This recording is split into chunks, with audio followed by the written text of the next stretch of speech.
तो अलमिया टाइप में बहुत बहुत हैवी था वो।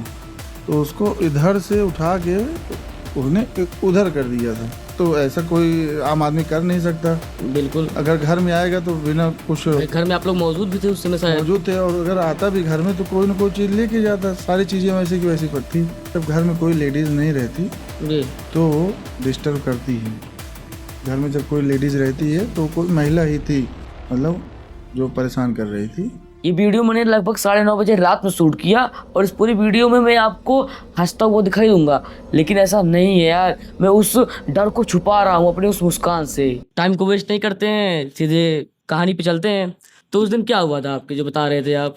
उस दिन ये हुआ था, हम दोस्त के यहाँ थे, कमरे में गए, सो रहे थे। जी रात का समय था, 11-12 बज रहा था। तो एक आहट सी महसूस हुआ। घर में कुत्ता भी था, तो आवाज़ करने लगा, जैसे उसको जानवर को कोई चीज़ हो जो दिखने लगती है। ये होता है। इनके कहने का मतलब है कि उनके घर में कुत्ता था। कुत्ता मतलब आप समझ ही गए होंगे कि जो डॉगी होते हैं, डॉग वगैरह, वो बुरी आत्माओं को पहचान लेते हैं और उसके बाद वो जोर जोर से चिल्लाते हैं। आप सोचिए कि अगर आप मुसलमान गांव से होंगे तो मस्जिद में तो अजान होती है, तो कुत्ते किस लिए भौंकते हैं? कि वहाँ पर जो जिन और जिन्नात रहते हैं वो उठ के वहाँ से भागने लगते हैं और कुत्ते उन लोगों को, जो डॉग होते हैं, वो देख लेते हैं, तो इसी वजह से वो चिल्लाते हैं। इनके कहने का मतलब वही है।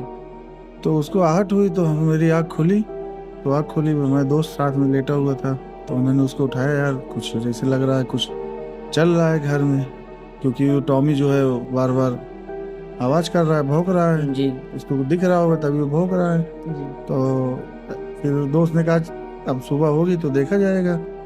तो ठीक है, फिर आँख लगी, फिर 2 बजे आँख खुली। फिर वही ऐसे लगने लगा कि यार अब जैसे लग रहा है पैर खींच रही है, आगे हाथ खींच रही है। फिर ऐसा हुआ कि चलो यार सुबह उठना। फिर थोड़ा ठंडी का मौसम था तो हम लोग सो गए। जब सुबह उठे तो कमरे में गए, देखे कोई, अगर इतनी भारी चीज़ थी वो, अगर 2-4 लोग मिल के उठाते तो भी ना उठते वो। मतलब वो 1-2 कुंटल का सामान था जो था। हाँ, जो था मतलब श्रृंगारदान टाइप ही था। अच्छा, तो अलमीरा टाइप में बहुत था। बहुत हैवी था वो। तो उसको इधर से उठा के उसने उधर कर दिया था। इतनी मतलब ताकत रात थी में उसमें, ही? रात में। कुछ वो गिरा वगैरह था, मतलब गिरा था सामान? हाँ, सामान वामान गिरा था उसमें। जो अच्छा। था उसमें मेकअप वेकअप को सामान जो गिरा था।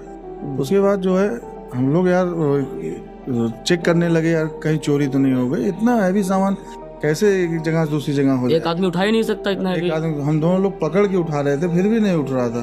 तो मतलब खींच के किनारे करना पड़ा उसको, दोनों लोग, तब जाके वो अपनी जगह पे आया। तब तो अलमीरा चेक करने लगे हम लोग, और क्या कहते हैं वो सिंगारदान चेक करने लगे। सब सामान था, लेकिन कबाड़ सब लॉक थे। जब लॉक थे तो भाई चोरी होने कोई सवाल ही नहीं उठता। बिल्कुल भाई। तो 100% हो गया कि कुछ गड़बड़ है भाई। तब जब गड़बड़ लगा तो ऐसा कोई आम आदमी कर नहीं सकता। बिल्कुल अगर घर में आएगा तो बिना कुछ भाई, घर में आप लोग मौजूद भी थे उस समय शायद। मौजूद थे, और अगर आता भी घर में तो कोई ना कोई चीज़ लेके जाता। सारी चीज़ें वैसे की वैसी पड़ती अपनी जगह पे। फिर क्या हुआ, फिर वो अपने दीदी को फ़ोन करते हैं, पूछने लगते हैं ऐसी सी बात है। तो कहें हाँ, जब घर में कोई लेडीज़ नहीं रहती जी तो डिस्टर्ब करती है। घर में जब कोई लेडीज़ रहती है तो कोई महिला ही थी, मतलब जो परेशान कर रही थी इस रूप में। जी, यूजुअली हम लोगों ने देखा है कि घर पे कोई ऐसी हरकतें होती हैं तो हम लोग को तांत्रिक वगैरह, बाबा मौलवी वगैरह को बुलाते हैं। क्या आपने कुछ ऐसा किया था उस समय? हाँ, तो एक बाबा थे, उन्होंने जो है पानी वानी जो दिया था जी अपना, फूक मार के, जी फूक मार दिए थे। तो कहते थे घर के चारे कोनों में डाल देना। हाँ छिड़काव कर देना, तो उससे जो है राहत रहेगी। तो उन्होंने किया, कुछ दिन तक जी आराम मिला, उससे राहत थी थोड़ा, लेकिन फिर वैसे होने लगा। जी तो फिर बाद में जो है सब लोग घर छोड़ना पड़ा, सब लोग चले गए, लखनऊ शिफ्ट हो गए। अगर आपने वीडियो यहाँ तक देखा तो आपका बहुत बहुत धन्यवाद। आपने बहुत सपोर्ट किया और आपने यहाँ तक हमारी इस वीडियो को देखा। बस ऐसे ही सपोर्ट बनाए रखिएगा और चैनल को सब्सक्राइब कर लीजिएगा।